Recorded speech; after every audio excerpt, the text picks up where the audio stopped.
Topola's dressing room was what Monsieur Hollart grandly called a dressing room for superior actors. It was as shabby as all the other dressing rooms, but it was a little larger and had the decided privilege of having a fireplace. The log basket was all but empty, and the fire near defeated by the cold. Topola was sitting looking at his painted face in the mirror. He was a stout man with doughy features. "How did you know the shoemaker had a snuff box in his pocket, Jan?" Jan shrugged. "I could hear his thoughts loud and clear," he said. Tetu, who was carefully packing away the wooden Pierrot, listened and smiled, knowing that Jan's abilities were still unpredictable. Sometimes, without being aware of it, he could read people's minds. Sometimes, he could even see into the future. There was a rap at the door. Topola jumped up in surprise, spilling his wine onto the calico cloth on the dressing table so that it turned dark red. A huge man stood imposingly in the doorway, his smart black tailored coat emphasizing his bulk. Yet it was his face, not his garments, which caught Jan's attention. It was covered in scars, like the map of a city you would never wish to visit. His left eye was the colour of rancid milk. The pupil, dead and black, could be seen beneath its curdled surface. He was a terrifying apparition. The man handed Topolan a card. The magician took it, careful to wipe the sweat from his hands before he did so. As he read the name Count Kaliowski, he felt a quiver of excitement. He knew that the Count was one of the wealthiest men in Paris. "This is an honour indeed," said Topolan. "I am steward to Count Kaliowski. I am known as Milkai," said the man.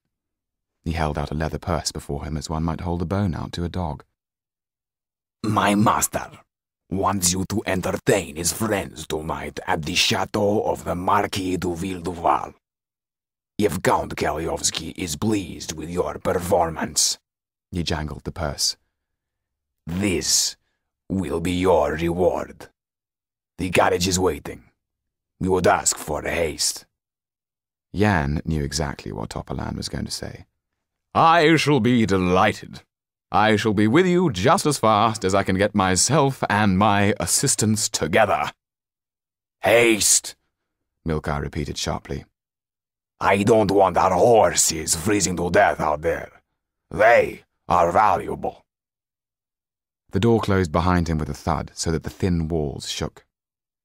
As soon as they were alone, Topolan lifted Tetu off his feet and danced him round the room. "This is what we have been dreaming of! With this invitation, the doors of grand society will be open to us." He looked at his reflection in the mirror, added a touch of rouge to his cheeks, and picked up his hat and the box that contained the pistol. "Are we ready to amaze, astound, and bewilder?" Wait, pleaded Jan. He pulled Tetu aside and said quietly, "When I went to clear up this evening, I heard a voice speaking Romany, saying, 'The Devil's Own is on your trail. Run like the wind.'" "What are you whispering about?" asked Topolan. "Come on, we'll be late." Jan said desperately, "Please, let's not go. I have a bad feeling." "The boy may be right," said Tetu. "Come on, the two of you," said Topolan. "This is our destiny calling. Greatness lies ahead of us. I waited a lifetime for this. Stop worrying. Tonight, we will be princes." Jan and Tetu knew that it was useless to say more. They carried the long box with the Pierrot in it down the steep stairs, Jan trying to chase away the image of a coffin from his mind. All Topolan was thinking was that maybe the king and queen would be there. The thought was like a fur coat against the cold, which wrapped itself around him as he walked out into the bitter night. Jan's and Tetu's anxieties forgotten.